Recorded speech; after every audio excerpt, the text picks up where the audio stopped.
तो कैसे हिंदुओं के दिल पे फिर से मोदी जी को कब्जा करना है, इसलिए आतंकी हमले होंगे। निर्वाचन आयोग की मेहरबानी से 240 तक पहुंचे, 100 सीटों का फायदा निर्वाचन आयोग ने कराया। जय श्री राम से हमारा नाता खत्म हो गया, आज से हमारा नाता जय जगन्नाथ जय जगन्नाथ जय जगन्नाथ, यही नारा दिया था ना मोदी जी ने।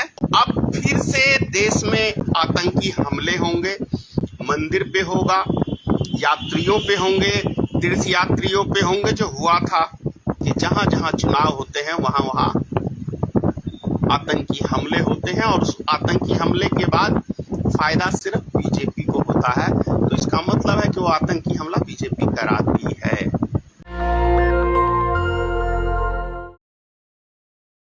5 साल, अब जो आने वाले 5 साल हैं, मैं पूरे देश की जनता से अपील कर रहा हूं,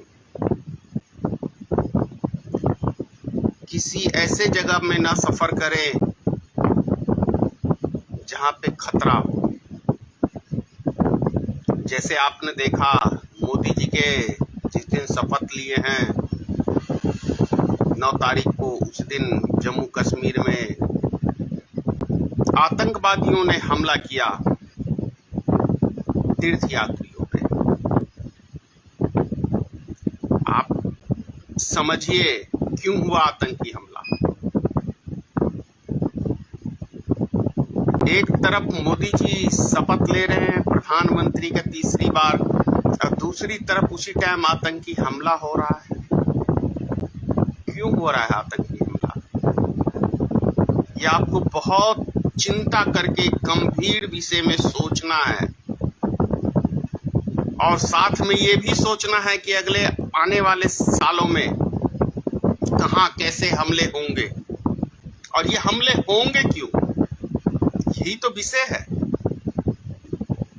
क्योंकि हिंदुओं के दिल से मोदी जी दूर चले गए हैं, तो कैसे हिंदुओं के दिल पे फिर से मोदी जी को कब्जा करना है, इसलिए आतंकी हमले होंगे, बम विस्फोट होंगे, आम नागरिक मारे जाएंगे, देश के सेना मारे जाएंगे, लेकिन कोई नेता नहीं मारा जाएगा। हो सकता है धोखे में कोई ऐसा खेल खेले एकाध, लेकिन हकीकत यही है कि आने वाला जो 5 साल है, अगर 5 साल मोदी सरकार चलती है तो भी, और नहीं चलती है तो अधिक घटनाएं होंगे। ऐसा होता है। आपने देखा होगा 2013 के अंदर गांधी मैदान में जब मोदी जी ने पहली सभा की तो वहां 14 बम फूटे थे मैदान में, याद है ना आप सबको। बम फूटे हिंदुओं के दिल में, दया छलकी कि मोदी जी को मारने आए हैं। अब देखिए मेरा घर कुछ ही दूर है गांधी मैदान से, सारा गांधी मैदान नजर आता है।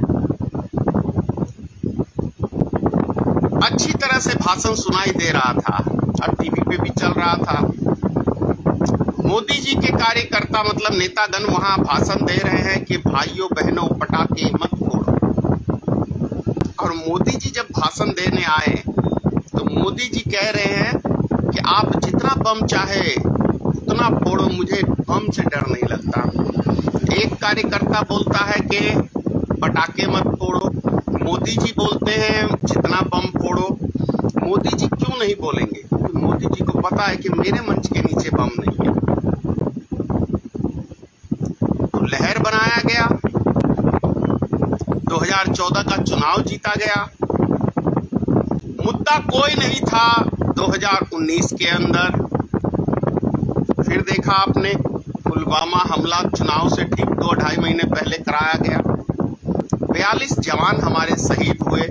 आज तक पता नहीं चला कि 300 किलो आरडीएक्स कहां से आया, कोई एजेंसी जांच नहीं लगा सकी पता, ठंडे बस्ते में डाल दिया। क्योंकि लेकिन ये सोचे कि राम के सहारे हमारी नैया पार लग जाएगी, राम मंदिर के सहारे। लेकिन देश की जनता इतनी मूर्ख नहीं है जितनी मूर्ख ये भारतीय जनता पार्टी के लीडर समझते हैं, भारत के प्रधानमंत्री समझते हैं और गृह मंत्री।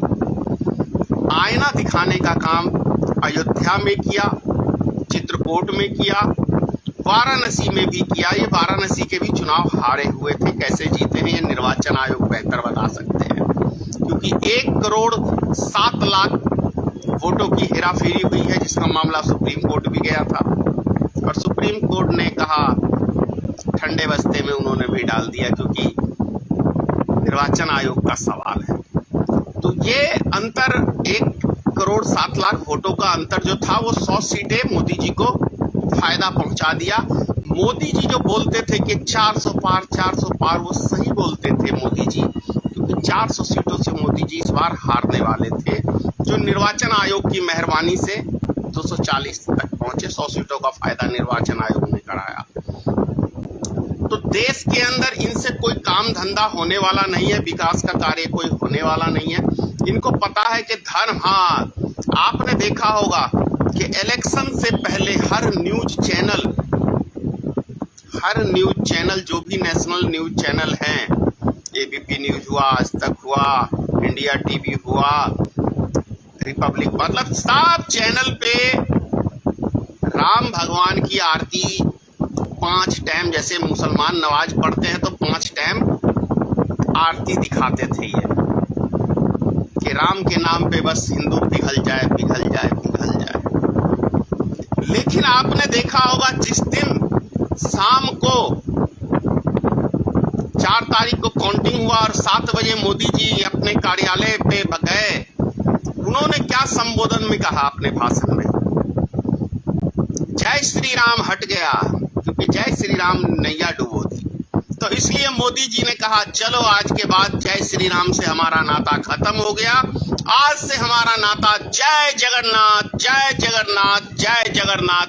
यही नारा दिया था ना मोदी जी ने, क्योंकि उड़ीसा में अच्छी खासी बहुमत आई है।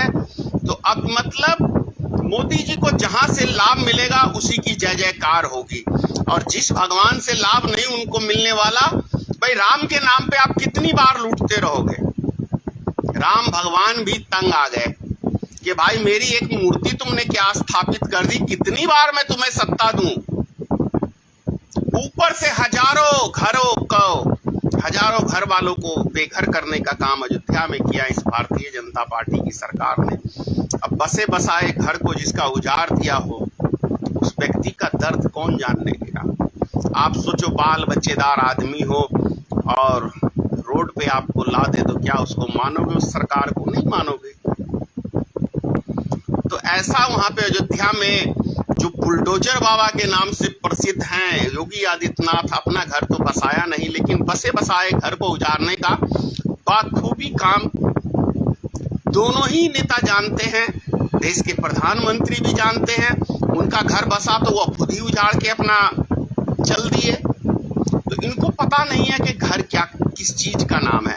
कितनी मुश्किल से लोग सारी जिंदगी एक एक रुपया एक एक पाई कमा कमा के जोड़ता है, तब वो अपना आशियाना बनाता है, और एक झटके में यदि कोई आशियाना आपका उजाड़ दे तो आप सोचिए कि आपके दिल पे क्या बीतेगी।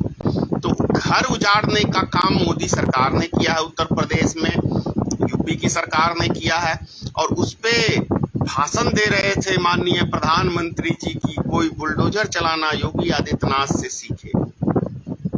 जनता में आक्रोश था जो यूपी में नजर आया, और कैसी हवा निकली ये आप सबने देखी। तो इनको सिर्फ हिंदू और मुसलमान के नाम पे वोट मिलता है, और भगवान के नाम पे। तो ये चीजें फेल हो गई लगभग। तो अब फिर से देश में आतंकी हमले होंगे, मंदिर पे होगा, यात्रियों पे होंगे, तीर्थ यात्रियों पे होंगे, जो हुआ था।